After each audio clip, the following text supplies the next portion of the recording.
It's all the love of the Father that motivates us. It's the love of the Father that gives us of ourselves.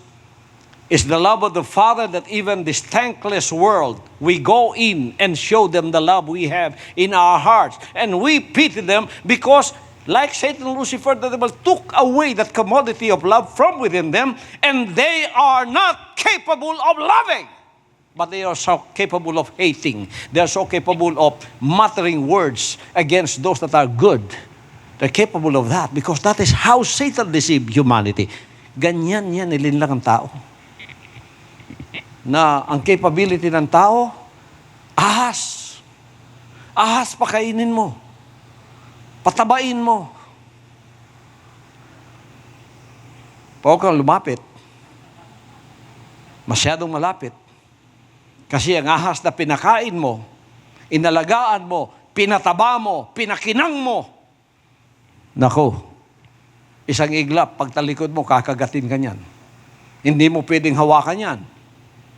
Kung hahawakan mo yan, siguradong sa liig mo hawakan na hindi siya pumiglas na makagat ka niya. Kasi talagang kakagatin ka ng ahas. Naging ahas ang tao. Men's attitude and habit, men's spirit became snakes.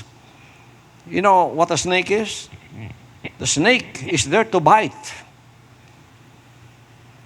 You can't love a snake. You can love a snake, but the snake will not love you. Kaya maraming ahas na punta rito. Minahal natin. Pero diyan ninyo makita ang pagmamahal ng Ama na kahit ikaw, ahas ka, mukhang tao, mamahalin ka pa rin.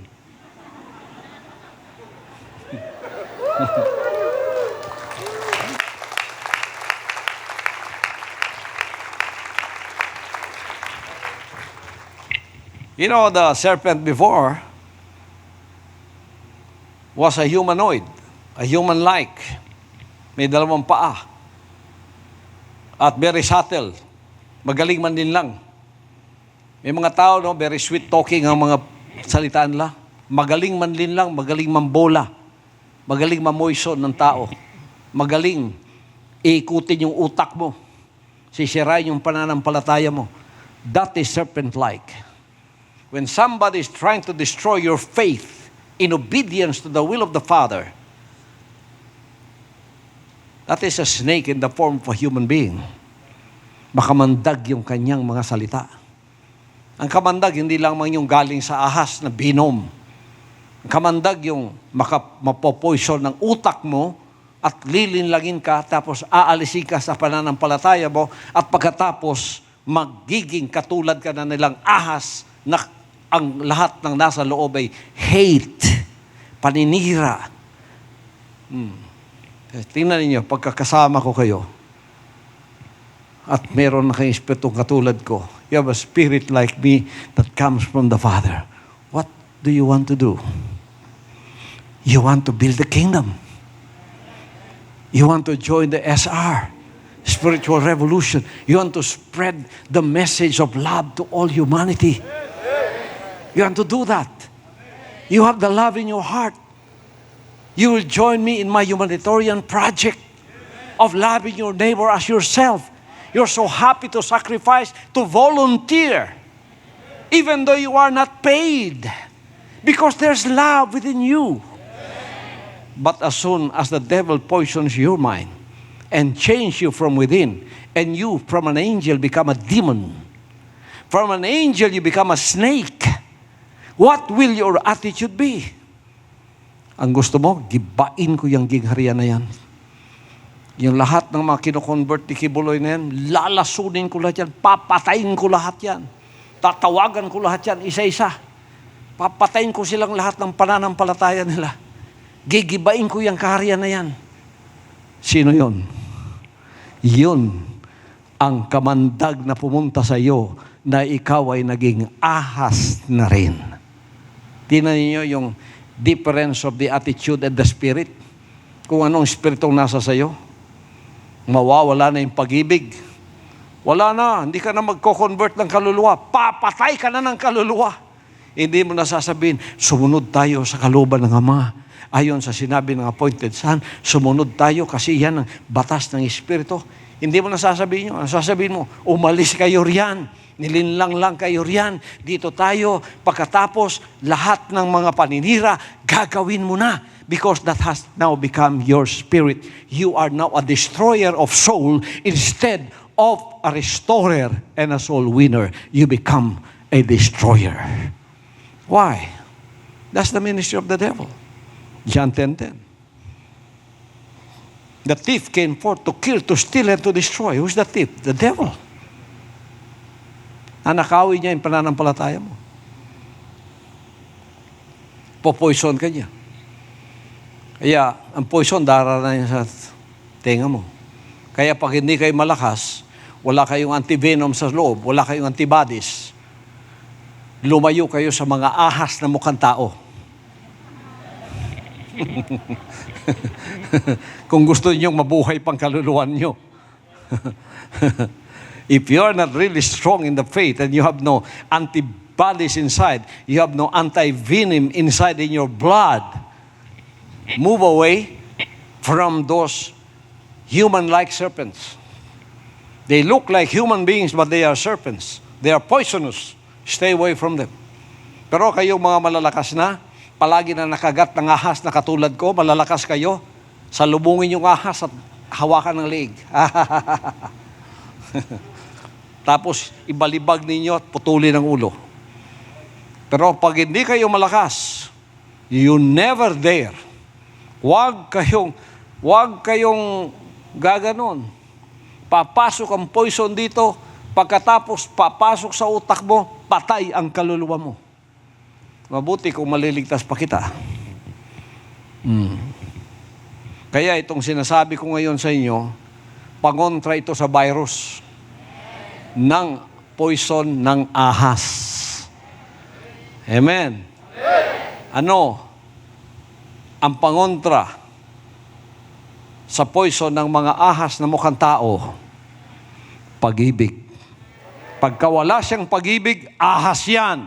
Pero pagka may pag-ibig siyang sumunod sa kalooban ng Ama, tao yan na nailigtas ng ikarapat dapat nang pumunta sa langit.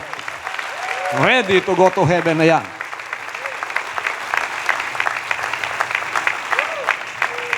Love of God, to follow His will, that is your blood, that is your heart, that is your intestines, that is your kidney, that is what makes you live from within. Huwag ninyong pabayaan, patayin yan. Pag namatay yan, puro hate na. Pag hate na, puro poison na kayo. Ang ahas, anong dala niya? Poison, di ba? Pero buhay siya. Pero pag nagsalita yan, patay ang kanyang makakaharap. Kaya kayo, pagka nakakita kayo ng ahas, tabihan ninyo.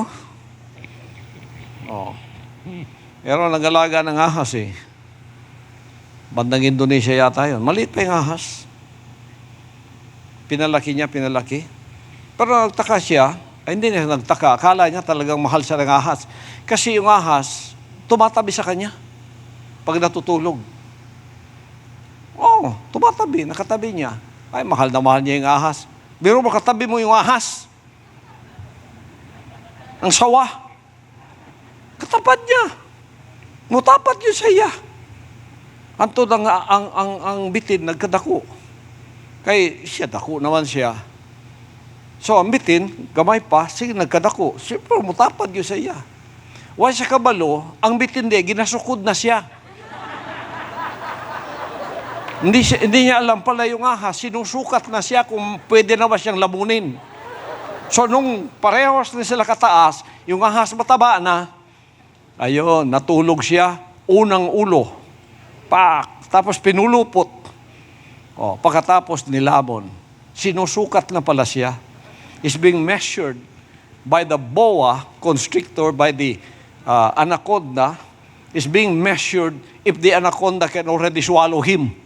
And he thought that the snake loved him because they slept together for these years. When this snake was just a little, he slept together until the snake became big and bigger than him.